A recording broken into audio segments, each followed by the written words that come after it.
各位老友記，你哋有冇諗過，一個女人到咗97、8歲呢個近百之年，依然可以身家過億，仔女孝順，仲要老得咁雍容華貴？到底佢後生嗰陣做啱咗啲乜嘢決定？好多人話老來從子或者老來從夫，但係你睇下呢位紅足大半個世紀嘅花旦王，佢話俾我哋知，晚年最高級嘅體面其實係嚟自31歲嗰年嘅一個寫字。喺全香港最紅、全東南亞最發光發熱嘅巔峰期，佢竟然話唔做就唔做，話走就走。呢種巔峰轉身嘅智慧，我哋呢班過咗半百嘅人真係要坐低慢慢細味。今日我就同大家拆解下呢位傳奇點樣靠住唔貪呢兩個字，守住咗佢下半場將近70年嘅大福報。如果你都想喺呢個睇錢份上嘅社會入面學識點樣老得有底氣，活得唔憂做，記得而家就撳埋下面嗰個訂閱掣，打開小鈴鐺。我呢個頻道專門講呢啲港星背後嘅人生格局。你唔訂閱，損失嘅可能係一份受用終身嘅生活智慧。講返轉頭，50年代嘅香港係一個做夢嘅年代，嗰陣時嘅梨園至尊身份地位比而家嘅天王巨星仲要高。當年追求佢嘅人排到去公海，有名門望族嘅公子，有富甲一方嘅地產大亨，甚至有啲係想用錢砸開佢心門嘅土豪。換做係一般人，一定會趁住仲紅拍多幾部戲，賺多幾筆錢。但係佢好清醒，佢睇穿咗呢個名利場，就好似一場煙花，燒得最燦爛嗰陣，就係熄滅嘅開始。1959年，佢宣布息影嫁人，嫁俾嗰位有修養、有地位嘅名醫。呢部棋行得好妙，佢唔係揾一張長期飯票，佢係要揾一個靈魂避風港。佢明白掌聲係帶唔入屋嘅，唯有一個穩定有質素嘅家庭，先至係晚年最穩陣嘅防禦。呢份初心就係晚年防衛術嘅第一道防線。一個人只要唔貪唔屬於自己嘅嘢，呢個世界就冇乜嘢可以誘惑到你，亦都冇人可以傷害到你。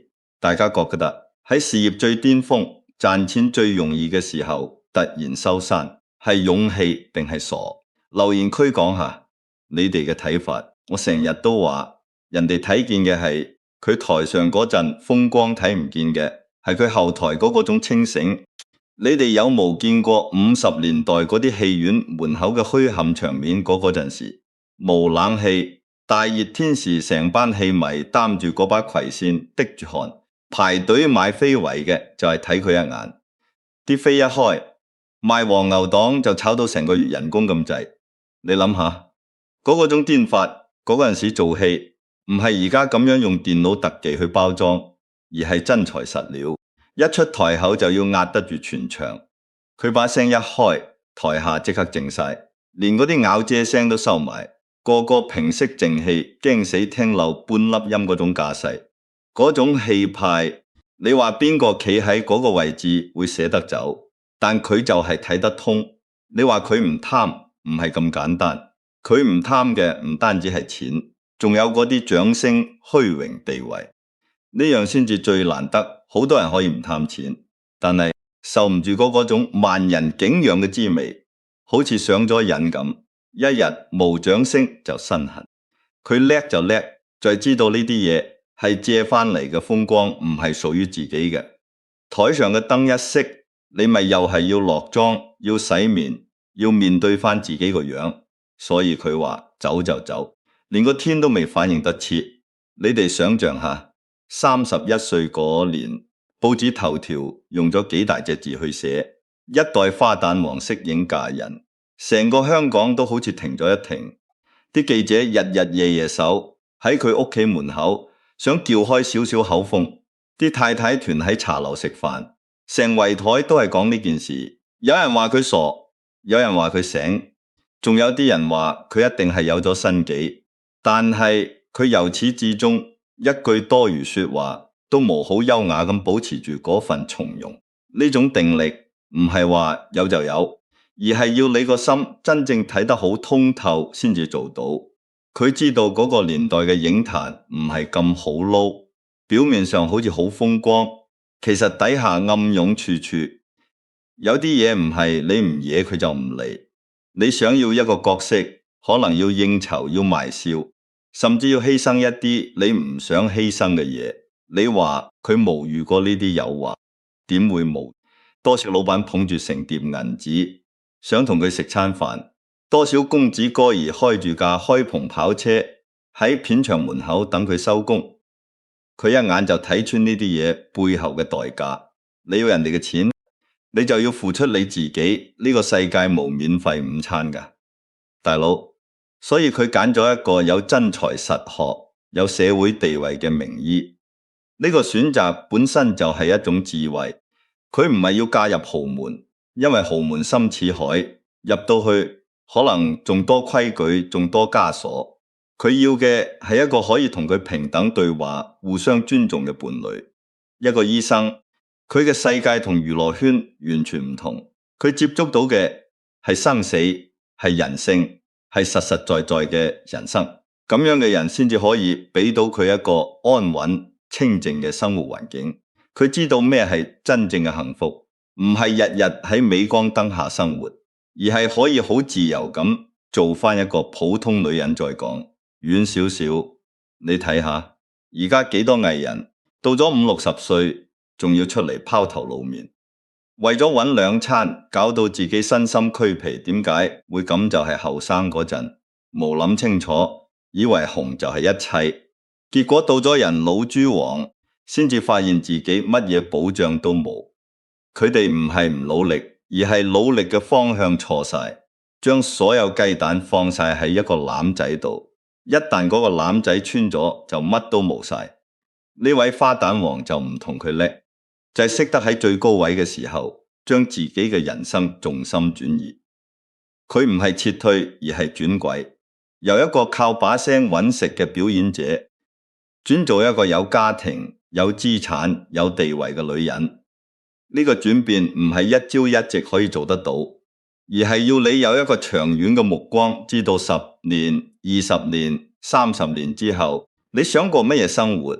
你話佢唔貪，佢貪，佢貪嘅係一種更高層次嘅嘢，佢貪嘅係往後幾十年嘅安樂，佢貪嘅係仔女可以喺一個正常嘅環境長大。佢貪嘅係老咗之後，仲有人尊重佢、愛錫佢。呢啲嘢唔係你拍多幾部戲、賺多幾百萬就可以換得到，要用智慧去揀，用勇氣去寫，先至可以得到。我成日都同啲後生講，做人最怕就係唔輸得，見到人哋有乜自己又要乜，見到人哋賺到錢，自己又心癢癢，結果就係成日都喺度追到最後，先至發現自己兩手空空。但係你睇下呢位前輩，佢就係輸得起，佢輸得起嗰啲浮名，輸得起嗰啲短暫嘅利益，所以佢先至可以贏到成個人生。1959年嗰個決定唔係一個衝動嘅決定。你諗下，一個31歲嘅女人喺嗰個年代其實已經唔算後生，但係佢仲有好長嘅路要行。佢可以揀繼續留喺呢個大染缸入面，同人爭、同人搶、同人鬥，但係佢冇咁做。佢揀咗一條無人敢行嘅路，就係喺最光最亮嘅時候，自己熄燈。呢種勇氣，我同你講，比嗰啲成日喺度吹噓自己幾咁成功嘅人高出108000里。有啲人話佢之所以可以咁瀟灑，係因為佢老公有錢。我話你知呢個諗法太膚淺。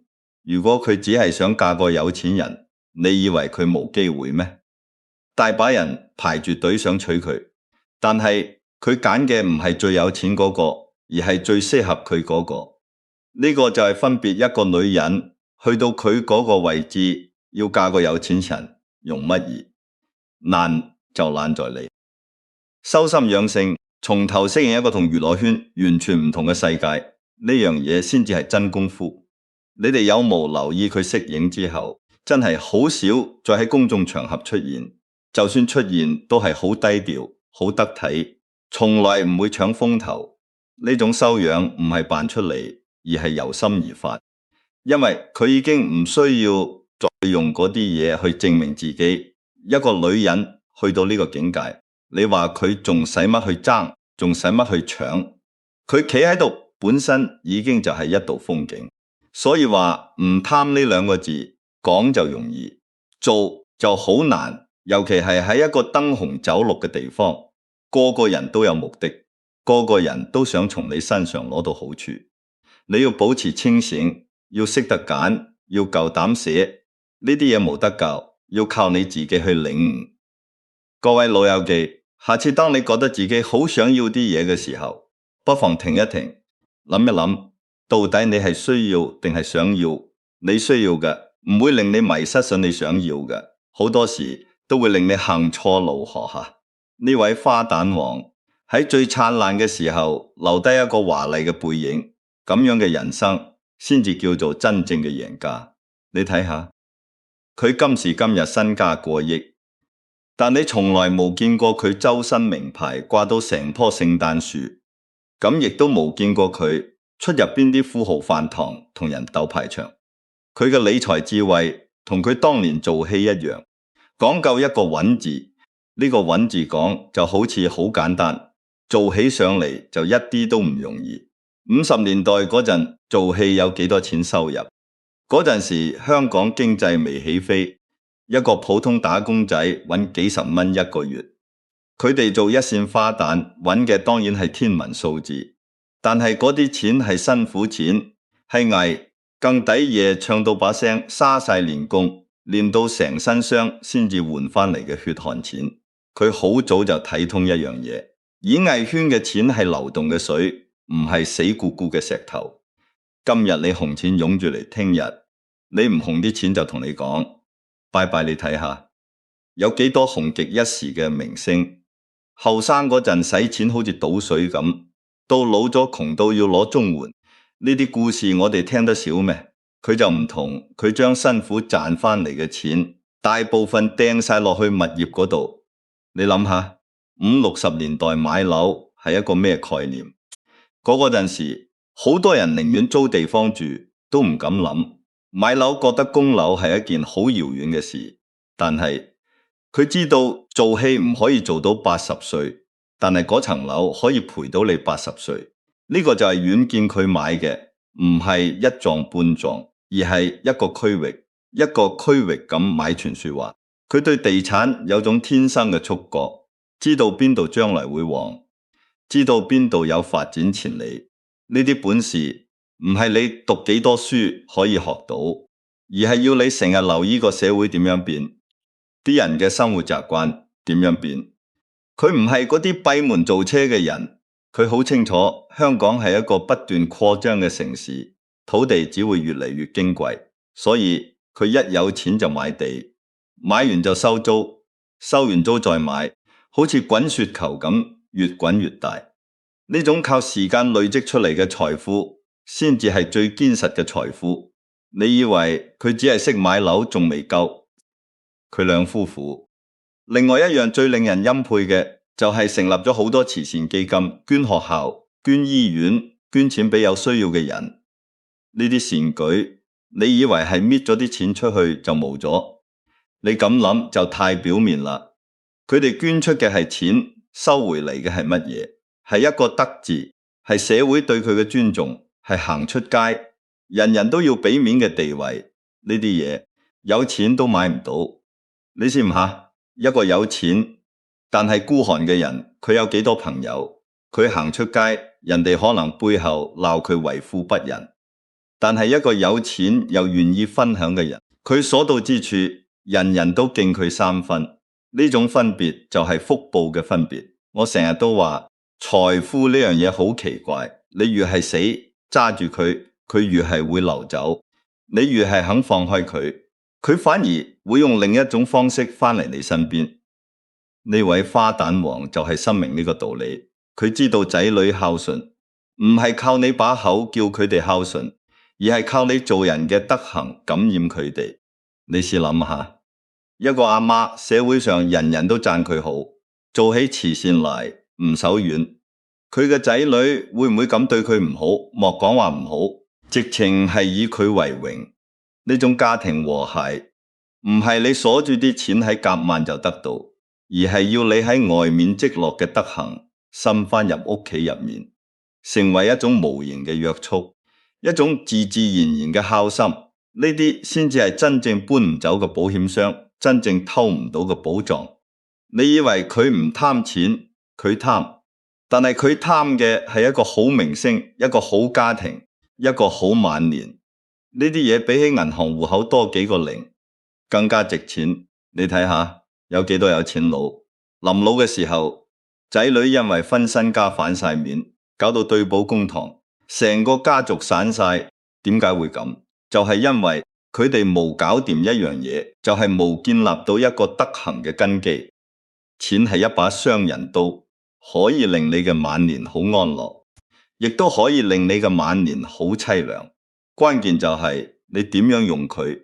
你將佢收埋喺床下底，佢就變成一堆廢紙；你將佢放出去幫人，佢就變成你嘅護身符。再講下佢嘅審美觀，呢樣嘢都係好值得我哋借鏡。你睇下佢近呢幾年出席活動嘅相，90幾歲人啦，依然係嗰種雍容華貴，笑容淡定。最緊要嘅係佢塊面係自然嘅，係有表情嘅。佢冇走去搞埋晒啲醫美，冇將自己塊面打到好似蠟像咁硬崩崩。你知唔知而家有幾多女明星到咗呢個年紀都仲係放唔低嗰份對青春嘅執着？佢哋會去打針，去拉皮，去搞到塊面脹卜卜成個膠公仔。咁你話靚咩？我就覺得好嚇人。你見到佢哋笑嘅時候，塊面係僵嘅，眼尾都唔識做成個面具。咁你話有幾自然，有幾貴氣？佢就偏偏反其道而行。佢接受自己會老，接受皺紋，接受歲月留喺佢塊面上面嘅痕跡。你睇佢笑起上嚟嗰種自然，嗰種由心而發嘅笑容，係打針面永遠做唔到嘅。呢種自信，呢種底氣，係經過歲月沉澱出嚟嘅，唔係你用錢可以買得到嘅。你知唔知一個人要接受自己老去，其實係一件好勇敢嘅事。尤其係一個靠樣揾食嘅人，要眼白白睇住自己嘅美貌逐日咁褪色，個心一定好難受。但係佢冇選擇去對抗，而係選擇咗去擁抱呢個轉變，就係一種智慧。佢知道你越係同個天鬥，你越係痛苦，你越係順應自然，你越係自在。佢嘅朋友圈極其乾淨，你唔會見到佢去過啲無謂嘅飯局，或者去嗰啲五光十色嘅派對揾存在感。呢種生活上嘅斷捨離幫佢隔絕咗好多是非。你知唔知好多老人家晚年唔體面，就係因為心太亂。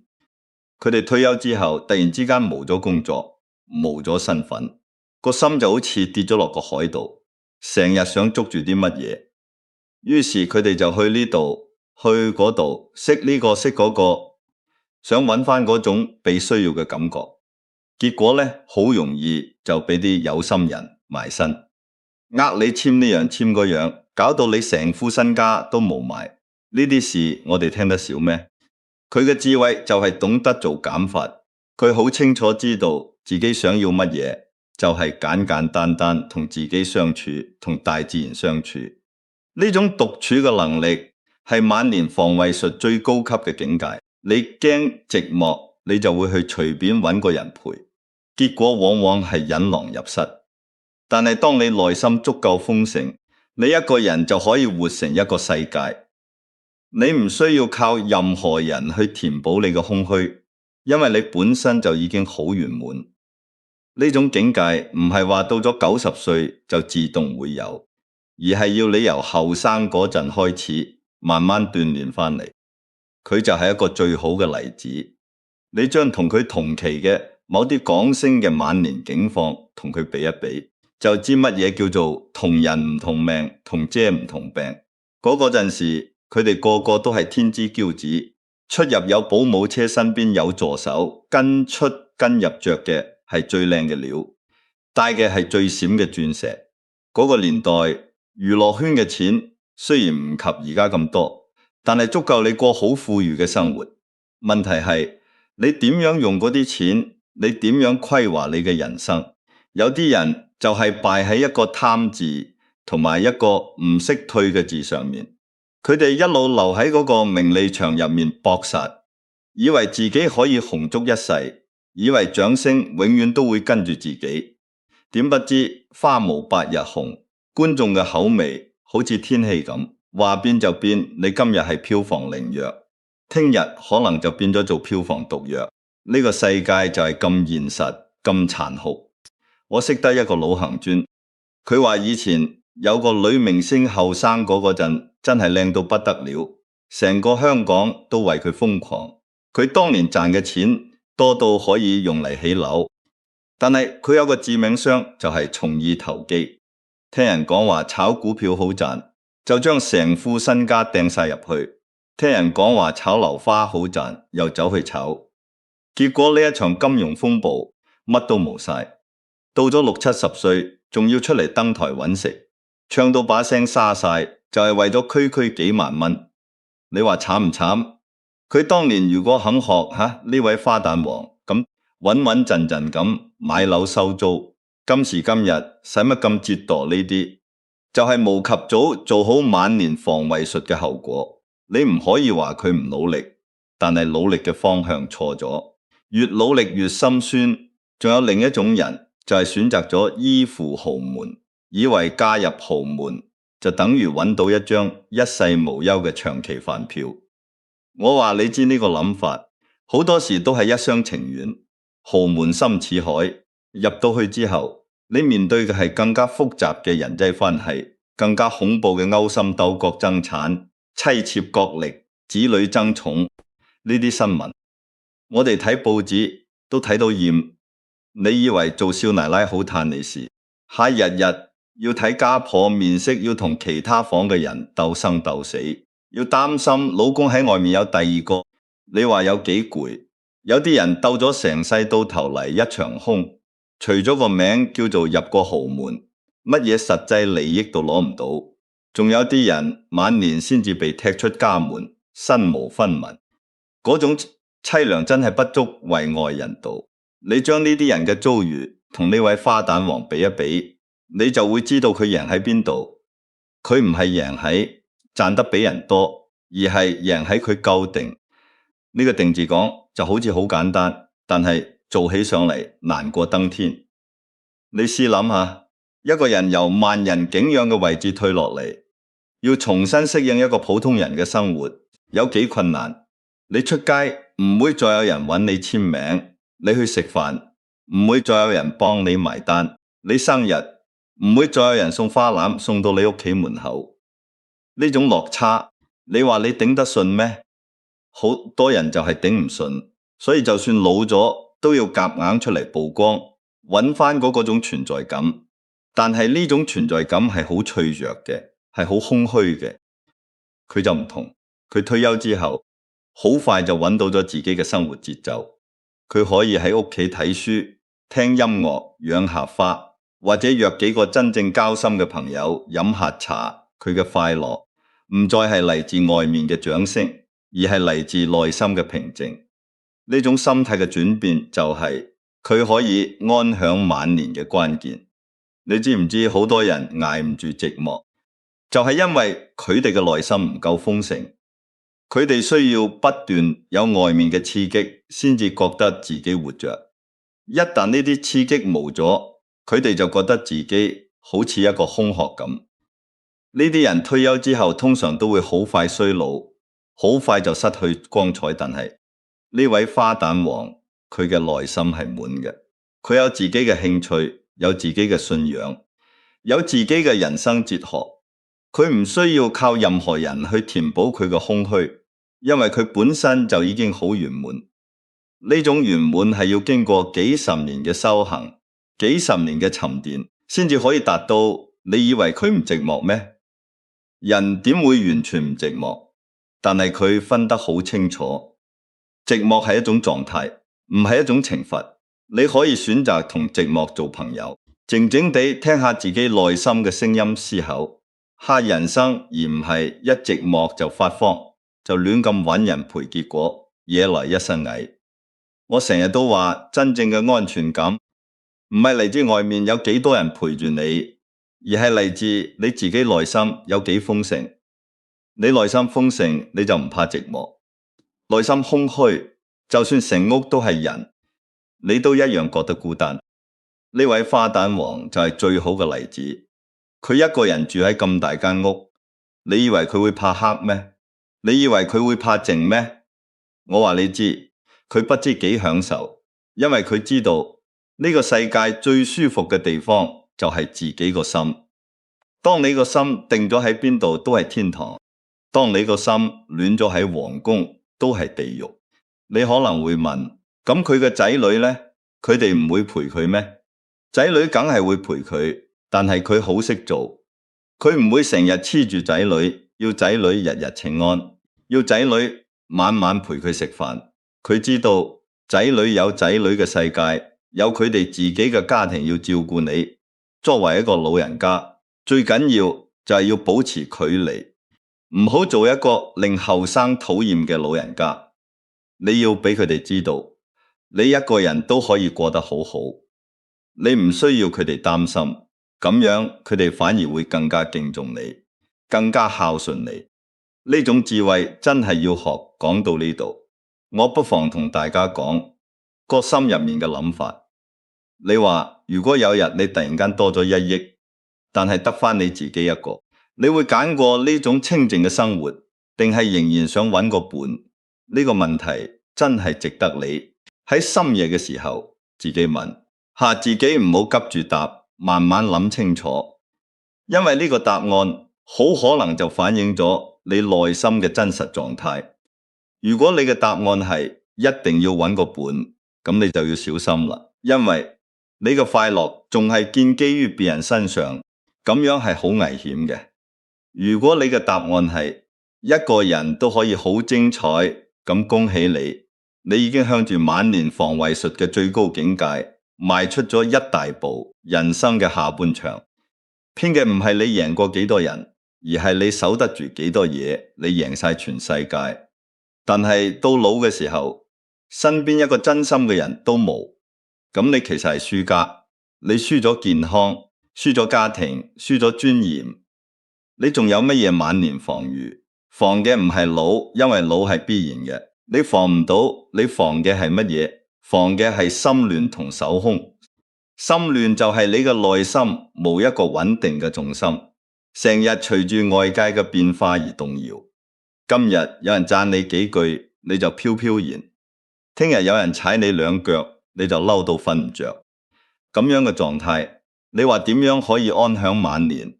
手空就係你冇為自己嘅未來做好準備，無儲蓄，無投資，去到需要用錢嘅時候，先至發現自己一無所有，嗰種彷徨，嗰種無助，你話有幾慘？所以各位老友記，學佢咁投資自己嘅眼界，守住自己嘅荷包，清空無謂嘅社交，呢3樣嘢就係你晚年幸福嘅3大支柱。佢用咗成世人嘅時間去實踐，先至可以做到今時今日咁樣嘅境界。佢話俾我哋知，乜嘢先至係善始善終嘅極致。後生嗰陣有本事，轉身唔貪戀一時嘅風光；老咗嗰陣有底氣，守心，唔怕寂寞，唔怕孤單。呢種人生，你話係咪好值得我哋去學習？